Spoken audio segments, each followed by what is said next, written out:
النهارده احنا 78 كيلو صح كده؟ عاملين العمليه من شهر 8 السنه اللي فاتت، يعني بالظبط بقالنا 10 شهور صح كده؟ احنا طولنا 173. تمام. يعني بني ادم جديد. احكي لي بقى.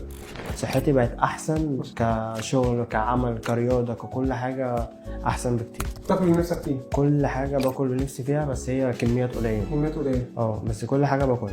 اسمي كمال محمد، عندي 27 سنه. عملت العمليه شهر 8 اللي فات، حوالي من 10 شهور. كان وزني 114 كيلو، دلوقتي حاليا وزني 76 كيلو، وقربت اوصل للوزن المثالي. حياتي احسن بكتير كرياضة، كمشي، كحركة، كطبيعة عمل، كصحة، ككل حاجة. بصراحة اختلفت كتير عن الأول، يعني العملية غيرت حياتي بشكل كامل.